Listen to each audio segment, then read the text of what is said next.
You'll also need to bring your boarding pass, as this shows and provides us with evidence of the date that you've entered into the UK.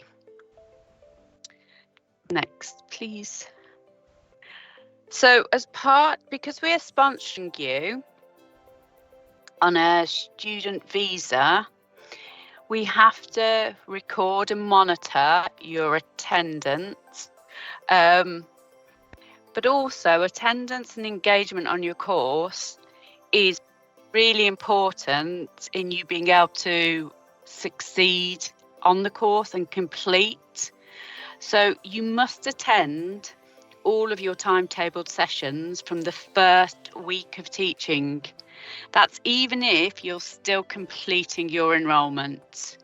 So even if, for example, maybe you've come to enrolment and your BRP hasn't arrived, so we can't complete the full enrolment process, you do still need to attend your classes. If you haven't been able to complete enrolment, you can access your timetable via iCity. So your attendance will be monitored from the start of term. Okay, if you haven't got your student ID card, you must let your lecturer, your teacher know that you are here and in the classroom so that they can update your attendance. If you arrive in the UK after teaching has started, you are expected to attend your next scheduled teaching session. So, although you will need to sort your accommodation, you are expected, within a few days of arriving in the UK, you need to start attending your classes. That is very important because you will be missing, if you don't attend, you'll be missing vital elements of your course. You went too fast, Sam.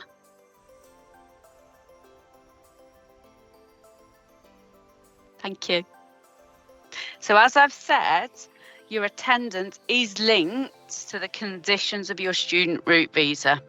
If you're not attending and you don't improve your attendance, then unfortunately the university will withdraw you from your course and report you to the Home Office.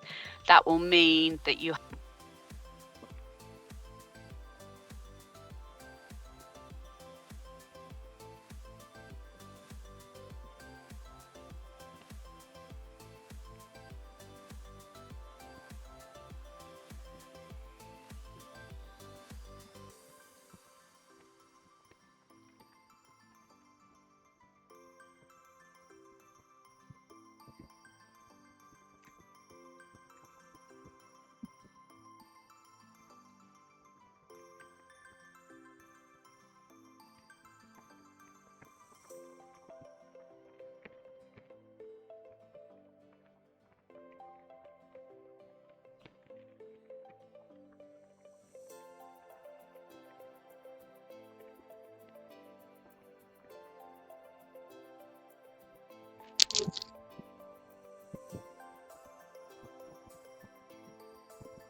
accommodations@bcu.ac.uk.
કઈ પૂજા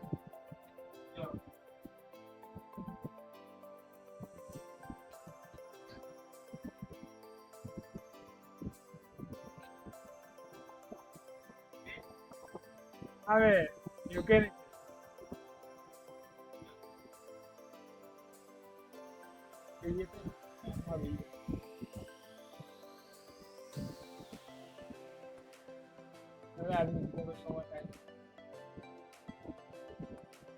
ઓય તું એવું નહીં કરતો વગર આમ ખેંચીને વાળ કાઢે ઠીક નહીં લાગે થઈ ગયું કામ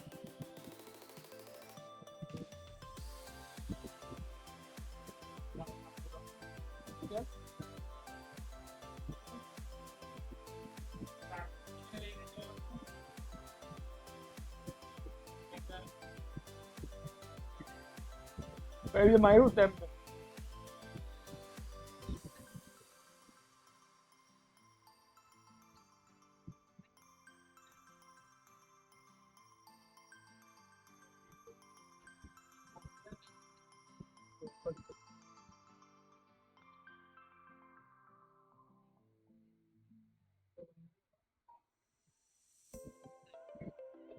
પણ આ બોલે છે રેકોર્ડ કરવું જોઈએ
where you can generate that. You'll also need to bring your UKVI visa decision letter, which will show that Birmingham City University are your sponsor. And you'll also need to bring your boarding pass, as this shows and provides us with evidence of the date that you've entered into the UK. Next, please. So because we are sponsoring you on a student visa, we have to record and monitor your attendance, but also attendance and engagement on your course is really important in you being able to succeed on the course and complete. So you must attend all of your timetabled sessions from the first week of teaching. That's even if you're still completing your enrolment. So even if, for example, maybe you've come to enrolment and your BRP hasn't arrived, so we can't complete the full enrolment process, you do still need to attend your classes. If you haven't been able to complete enrolment, you can access your timetable via iCity. So your attendance will be monitored from the start of term. Okay, if you haven't got your student ID card, you must let your lecturer, your teacher know that you are here and in the classroom so that they can update your attendance. If you arrive in the UK after teaching has started, you are expected to attend your next scheduled teaching session. So, although you will need to sort your accommodation, you are expected, within a few days of arriving in the UK, you need to start attending your classes. That is very important because you will be missing, if you don't attend, you'll be missing vital elements of your course. You went too fast, Sam.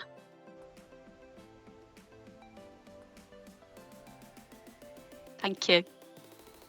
So as I've said, your attendance is linked to the conditions of your student route visa.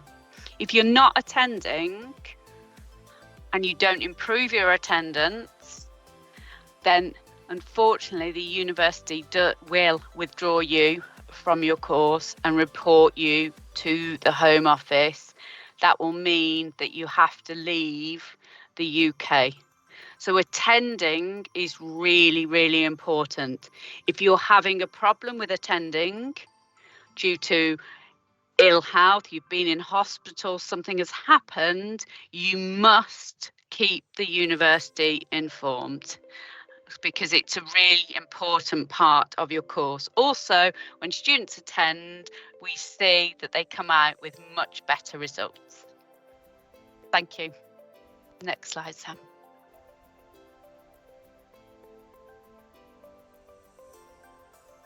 So in terms of if you need any help with enrolment, the enrolment support team can be contacted by email or telephone, and the team are available Monday to Friday 9 till 5.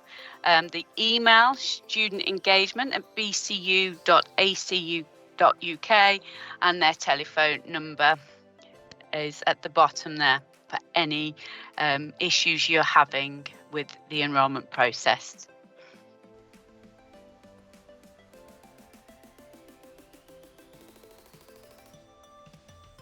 Good morning, everyone. I'm Charles McGee, the International Regional Manager, and I just want to go through a few points about student life in the city of Birmingham. Next slide, Sam.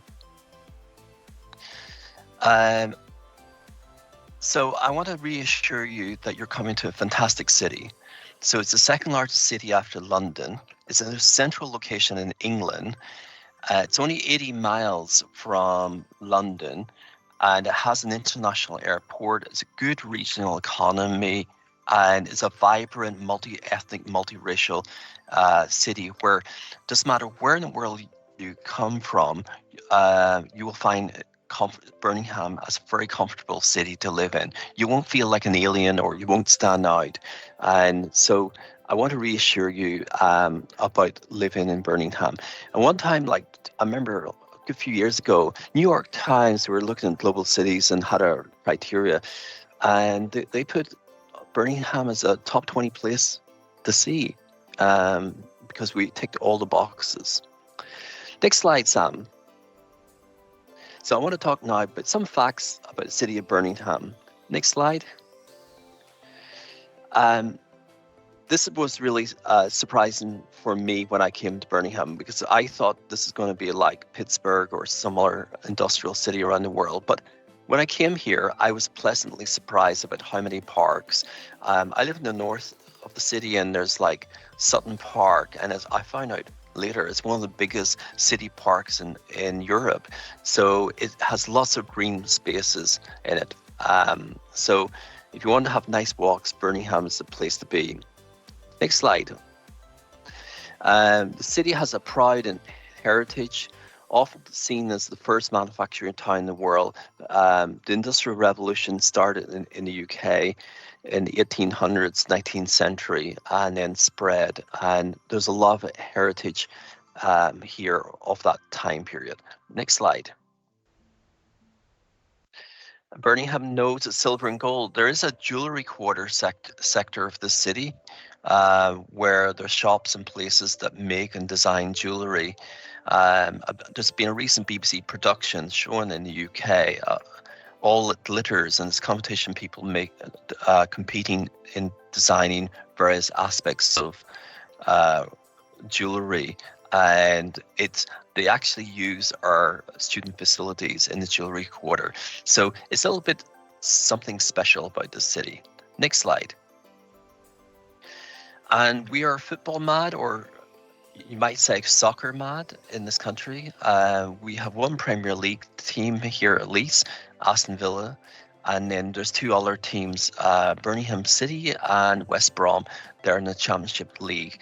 At one point, we had three Premier League teams. So even if you like Manchester City, Liverpool, they at least once during your academic year, they would be playing here, and you can buy the tickets. The tickets are probably 40, 50, 60 pounds, but it is an experience to watch a Premiership game. Next slide. And we have one of the biggest public libraries in UK, certainly in England, and there are plenty. It's about 5+ floors. It's a beautiful building. So if you want to study, not in our library, which is really nice as well, but if you want to even to visit, it's nice, and go in the top of it. You can overlook the whole city in the top of that library, and it has a really good atmosphere, and it's a good place to chill out if you don't want to chill out on a Saturday or Sunday in the university. Next slide. One of the things about the city is when the students are here, it's one of the youngest cities populations in Europe, because we have a good number of universities, 5 universities at the city, plus colleges and schools, etc. So you particularly see this if you want to, on Broad Street on a Friday night and Saturday night, if you want to see this 1 mile, nearly 1.6 kilometers of nightclubs, bars, restaurants, and there's like 20,000 plus students having a great time. You don't necessarily have to go into and go to the nightclub, but it gives you an indication that you feel very comfortable in the city, that there's such a young population. Next slide. Often people say, what's the best city to go into? And I brought this up because sometimes you'll say, oh, you have a friend going to London or something like that. So I thought, well, let's compare second city to the first city. Next slide, and see what city is better. Okay, London. So one of the things is we both have multiracial, multi-environment city environments. London has a population over 6 million. We have 1 million. But in terms, London's not too far away. It's like 1 hour and 40 minutes by ordinary train. But Birmingham has lower prices for groceries and food, a lot. And then transportation around the city. I can buy a city ticket on one of the West Midlands bus, and it only costs like £4. If you buy a ticket for London, an underground you can use in buses and all, it would cost a lot more than £4. I think £6-7 if you depending how many zones you're using. So transportation is a lot cheaper in Birmingham, and rent. This is the big thing. You talk to any British national here and say, would they take a job in London with the same salary, even 20% more salary, but they're going to pay London rent? They say, no way, we're not going to take. It would have to be so much more because rent in London is ridiculous. So take my word, or ask any British national in this call. Okay, next slide. So overall, Birmingham is a fantastic city, and it's not far away from London. And our university, compared to other universities, our name gives it away. We are Birmingham City University. We're in the heart of the city centre. A few years ago, we used to have a campus north side of the city, and the feedback from our students back then is we want a city centre experience because we want to enjoy the city centre and we want to get student jobs and easy access. So that's why they moved the main campus from the city north to the city centre, and people are much more happier with that experience. Next slide. I think that's the end of your slides, Charles. Yes, that's the end. We now go in Q&A session. So I'm going to switch on. Now I see a number of people who've got their hands up.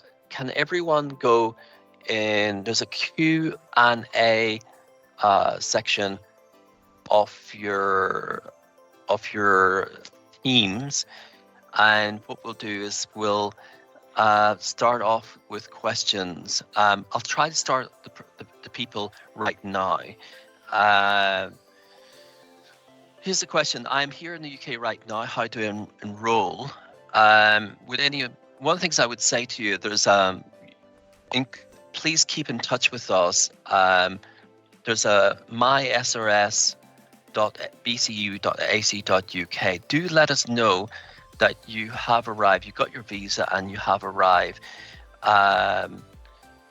So you have to wait until enrolment week, the first enrolment week. Zoe, is international orientations on, I think, the first week of September. Can students start enroll then, or can you give me some dates? Yeah, I can chip in on this here. So we had originally booked in appointments from the 5th of September for you to start enrolling. So when you go into your enrolment portal, you should be able to book in there. However, we are at the moment now looking at slotting in some early dates. We've recognised that we have a number of students here that are already in the country and are ready to go. So we are looking at scheduling some earlier appointments. So if there's not an available appointment on your enrolment portal for you to pick, we are going to be in contact hopefully this week with some more available appointments to get you in sooner. Okay, brilliant. Thanks, Sam.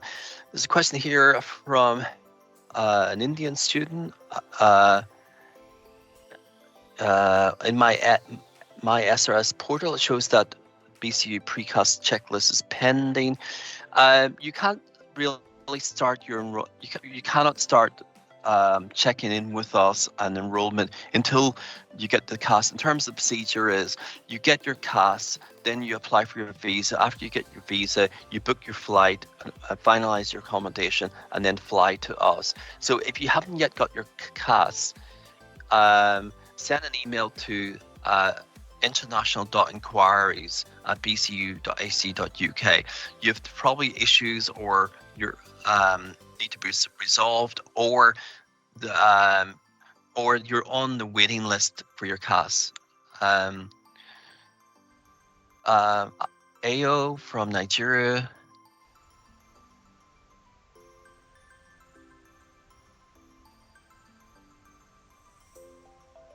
I'm just trying to read that.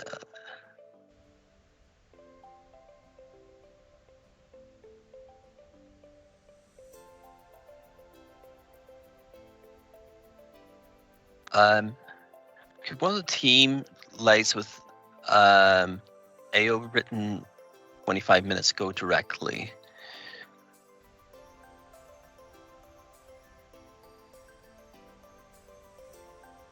So if somebody's paid 50% of their tuition fees, have not received any invoice, or I think the main receipt, I'm just going to type in response.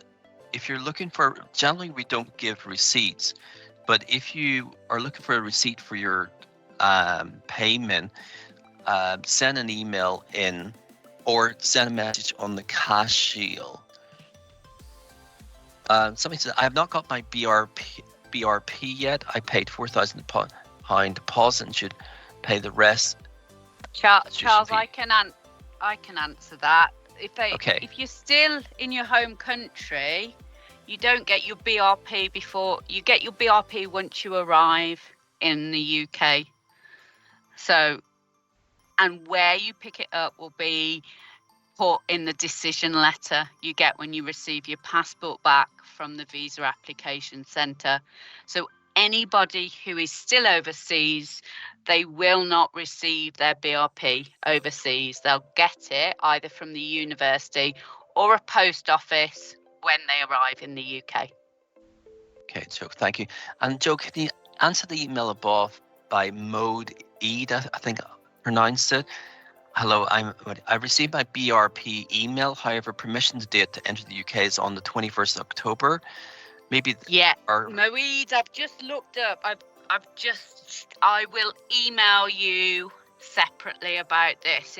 It from what you were saying, it potentially there's an error with what they've put in your passport. So I've just found your student record, so I will send you after this I will send you an email and tell you what I need so that I can check. It may be I have to speak to the Home Office directly. Okay. There's an email here from S. Singh from India. Could you send an email? He hasn't got the cast yet, so send an email to international.inquiries or through Cash Shield. Okay, so moving on. So I've got myself lost. I can pick up the next one from Lazzy Beats. About sending the copy of your decision letter, we will be sending an email about that this week. So you shouldn't have received it. You won't have received it yet. If you do have a copy of your decision letter, you can always upload it to Cash Shield, but you will get instructions on where we need it this week. So don't worry, you haven't missed anything. Okay. I'm just pressing a few buttons. Okay. Joe, can you take the next few questions? There's been so many questions. Is that the 61? We've done Mercury. Okay. So in terms of you, Coley, in terms of you being 17, okay, so you don't need to bring a dependent with you. You need to bring your guardian. Your guardian should be the person who's already in the UK, because you should have, as part of the admissions process, you would have had to given the name of the guardian.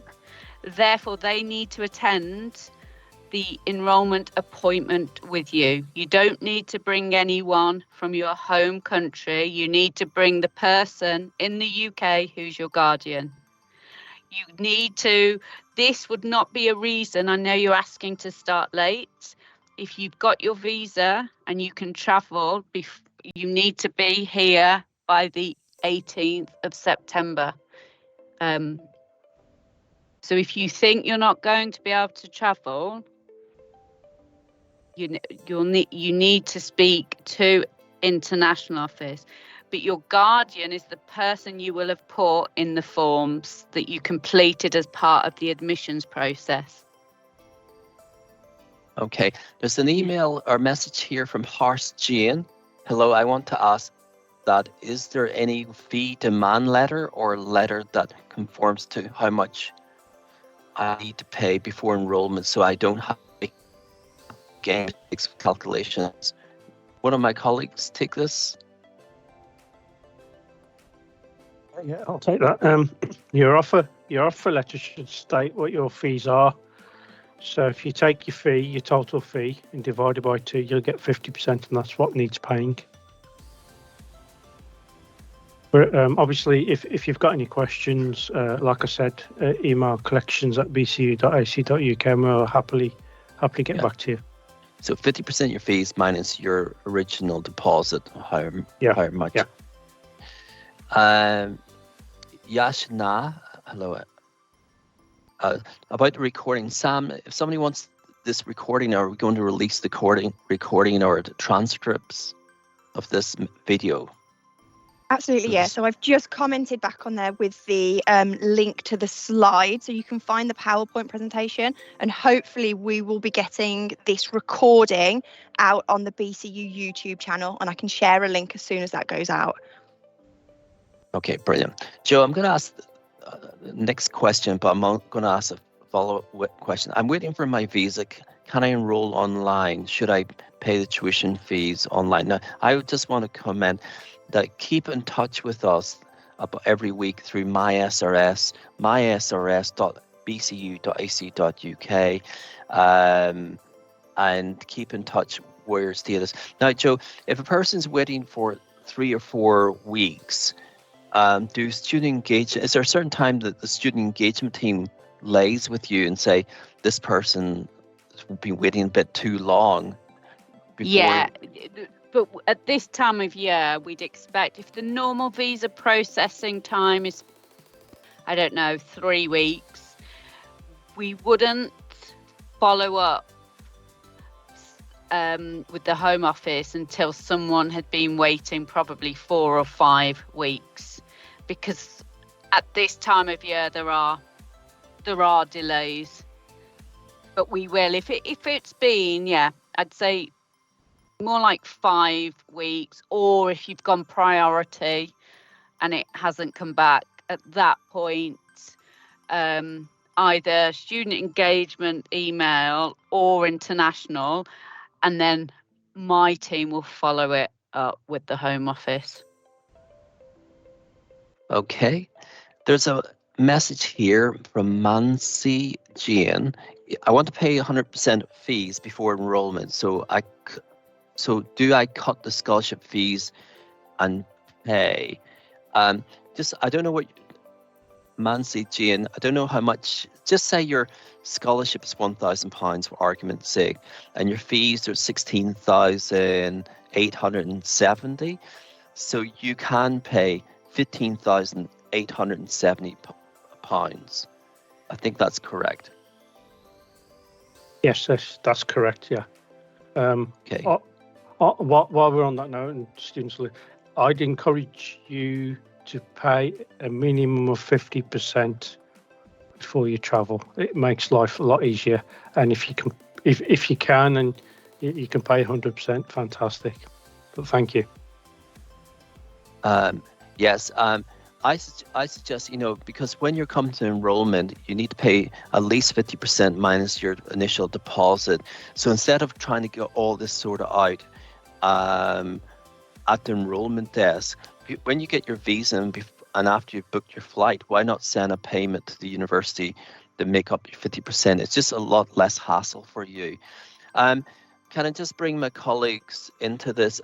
If somebody wants to carry that it's allowed legally about £9,000 cash and turns up with £9,000 cash, can enrolment team receive a few £1,000s cash?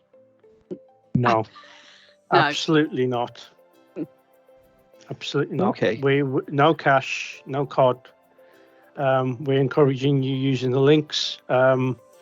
This is going back on what the banks have told us, and obviously we've got money laundering, etc. So we're just going by what we've been told and asked to do.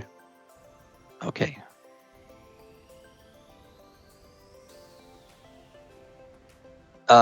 Question here, what type of school, college or university did you attend most recently? I've completed my ACCA this was the last qualification. What should I mention at the SRS portal? I'm not sure. The only thing I could think of, Joe, in this is we haven't, for May time, MSc Accounting and Finance top up. I wonder if this is linked to the MSc Accounting and Finance or International Professional Accountancy. Joe, do you want to? Yeah, let me just check that. Let's assume that what it's where I can't find my chat isn't. Where is it? It's 10 minutes ago. Let me just Sorry. flick back through. No, it's fine. I've been looking at some others that I know I need to talk to. 10 minutes ago. Let me have. Oh, it's taking a while to load. Sorry. While you're waiting, let me explain. There's 2 courses we have that does, if a person doesn't necessarily have a bachelor's degree, but if they have ACCA, all 9 components, the applied knowledge and the applied skills papers, all of them academically, they meet the academic requirement for the MSc Accounting and Finance. I think there's another program, International Professional Accountancy.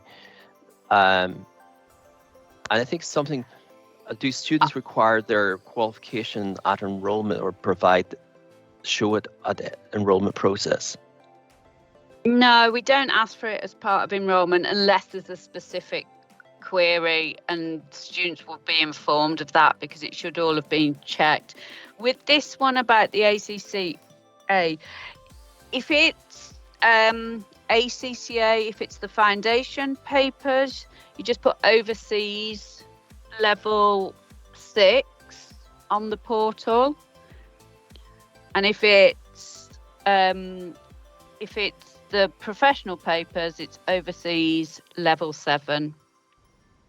But when you arrive, there will be people on hand in enrolment who will be able to help you if you're stuck on that part of the online part of the task. Okay, thank you. Could I pick up? There's a few where about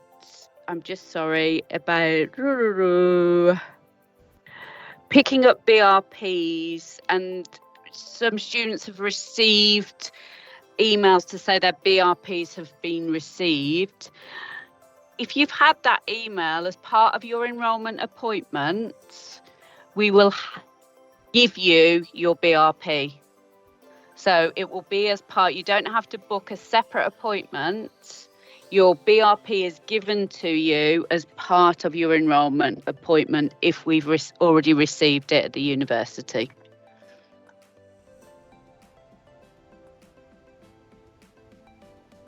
And also I wanted to pick up on, this is 8 minutes ago. Can you please confirm the last date to arrive in the course on my CAS it says the 13th of October. I just want, at this stage, we do have to put a latest course acceptance date onto the CAS to help the Border Force and UKVI. However, if you get your visa and your visa is granted next week, you need to travel as soon as possible. The reason we have the latest course acceptance of the 13th is for those who have genuine delays in getting their visas.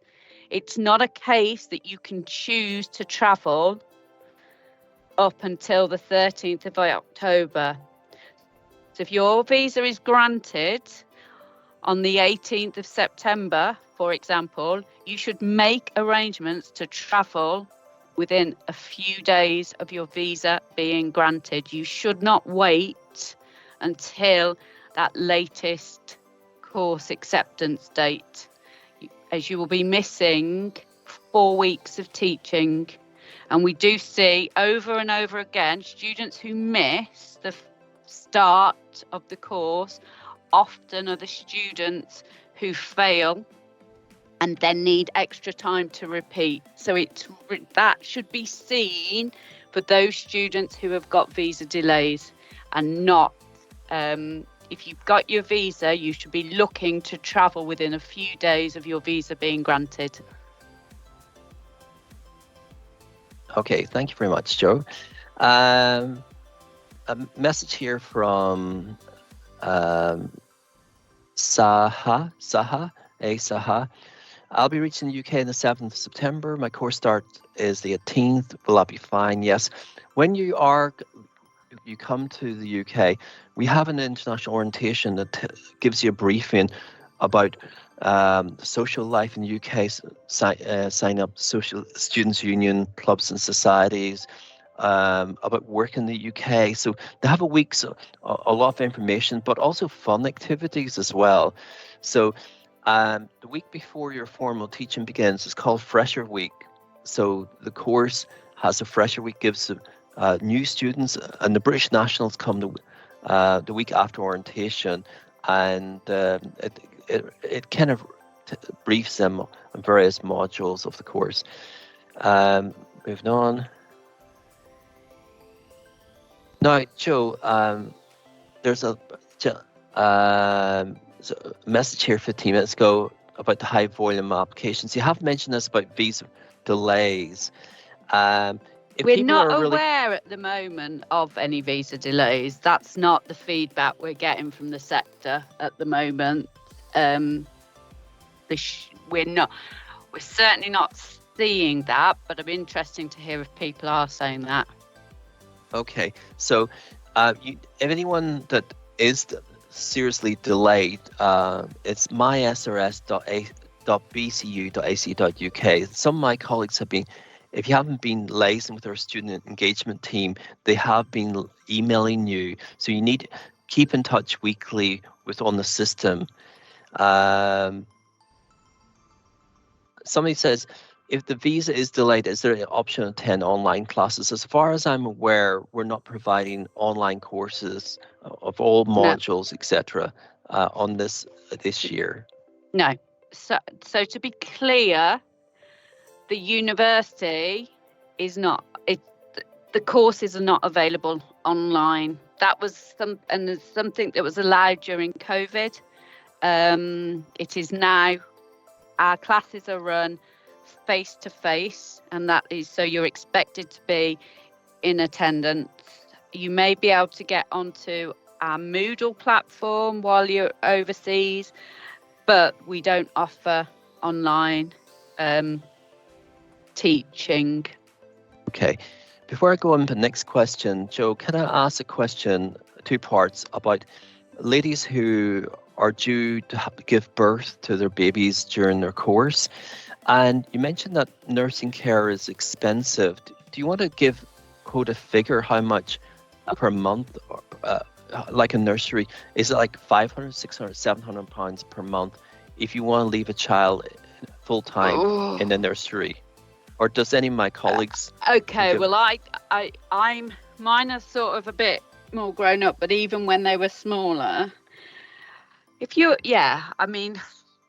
looking for one child, depending on how many days, you could be looking at £500, £600 per month at least for childcare in the UK.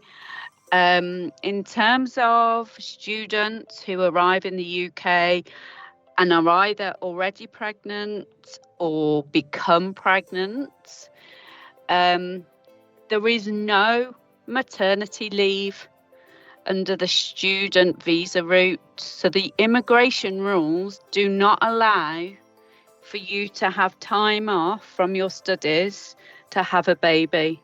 Those aren't the university's rules, those are immigration rules, because you've got a student visa to study, and that has to be your priority.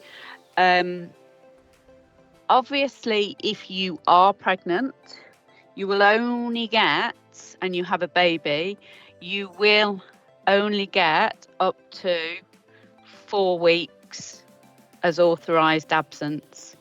So often we will suggest that you take a temporary withdrawal. That means taking a break in your studies we have to report that to the Home Office, and you have to return to your home country. We cannot sponsor students who are not studying. So it's something you need to be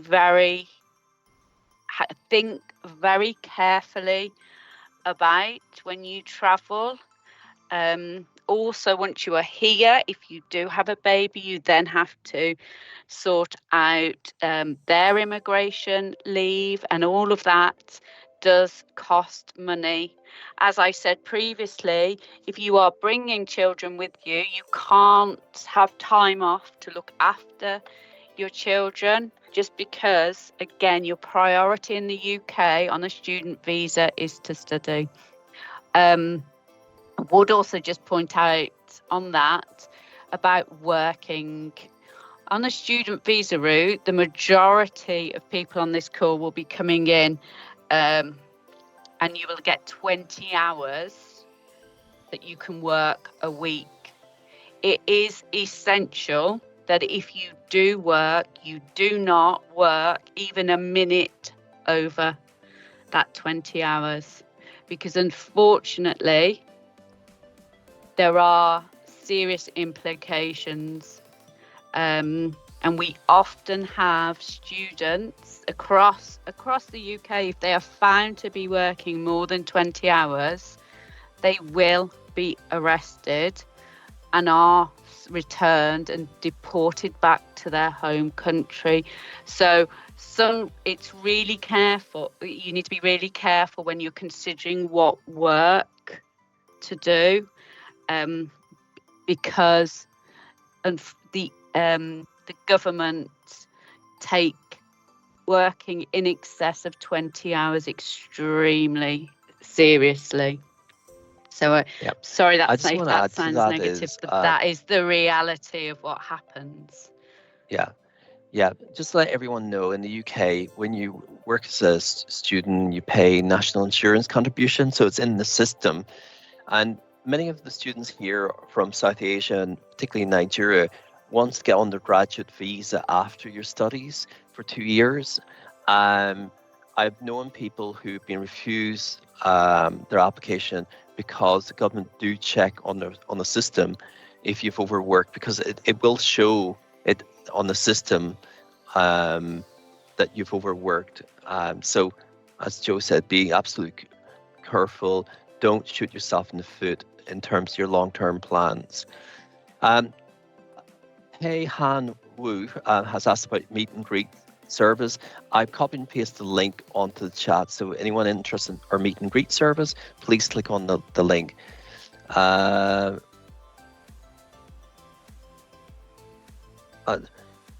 think it's a simple, more concern. On the 4th of September, we have the campus registration, international student delays in arriving on the 5th of September. What should we do? Sam, the enrollment process, especially at the first week, you're there every day. Do students have to book their enrollment slots like last year, or do they just turn up? No, absolutely. You need to book a slot. So to be seen in enrolment, you need to go on and you'll be slots. So once we won't be able to see if you turn up without an appointment. Okay, so if somebody's missed their slot because of a flight or something, they can go on the system and book a new slot. Absolutely, yeah. Just log back in, cancel the original one and rebook another available slot. Right, okay.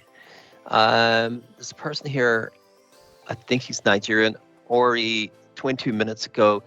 I have my visa and I booked my flight 19th of September to arrive on the 20th of September. Please confirm if this is fine, as I booked it before I got my visa and accommodation.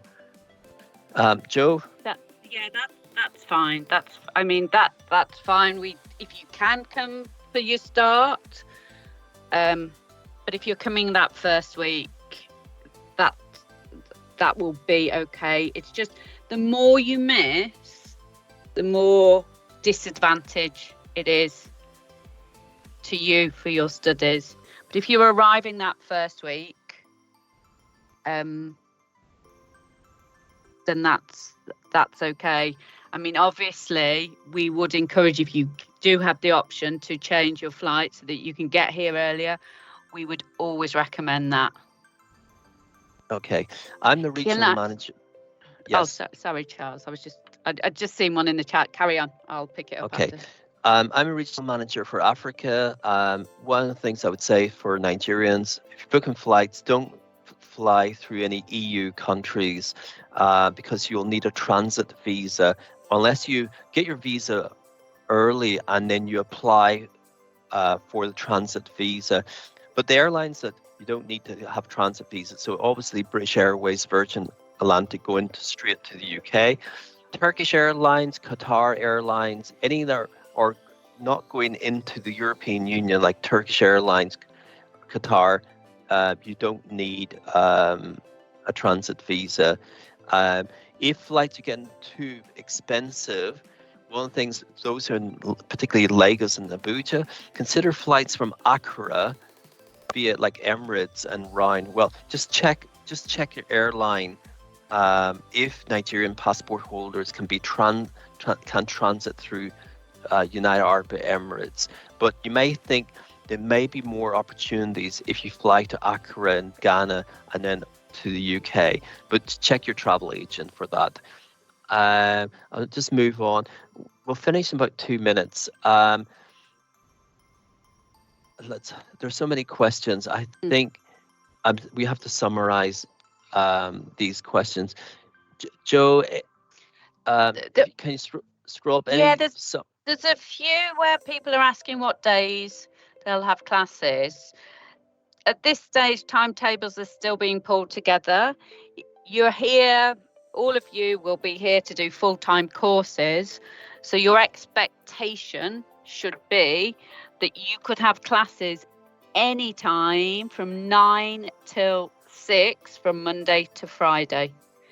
So at this stage, they could be on 2 days, they could be spread over 4 days, you could have things on 5 days. But as a full-time student, you should come with the expectation that you could have classes anytime between 9 and 6 from a Monday to Friday. Okay. Somebody asked about filling in my SRS. I booked my appointment. I assume you booked your visa appointment. I think it asked for your visa appointment. Select the date of your visa appointment. Just put what you can put in on your My SRS, that's all, and then save it and exit. Sam, all our people on the call, but we're going to soon finish. Does anyone want to go through the questions and maybe pick out one question before we finish?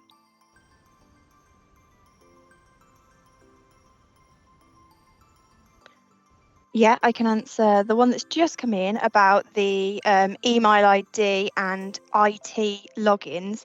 So when you get your invite to enroll, you should get an email at the same time, a separate email from IT, and that should contain all of your login details. If you haven't received that, but you have received your invite to enroll, please do email us at Student Engagement and we'll be able to get that sent across to you.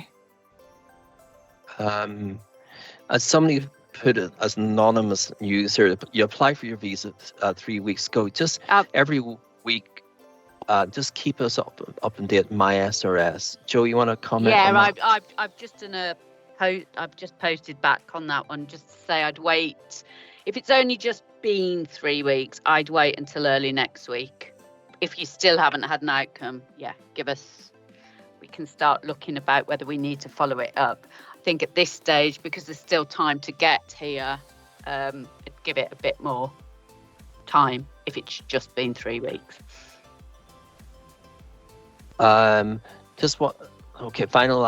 This is from an Manson Jane, Indian student. I've applied for an education loan and my bank is asking for demanding there from the university to pay the remaining fees. I emailed the university twice but didn't respond. Can you can just send an email, international.inquiries@bcu.ac.uk, about that. It'll be the Indian admissions team. I'll answer that question. Okay, I think unless anyone wants to ask a question, I think we should wrap it up here. Thank you very much, everyone, for coming. And if we have a need for another session, we'll organize another session. Thank you, everyone. Thanks, everyone. Bye. Thank you. Bye. Bye. Bye-bye. Bye-bye.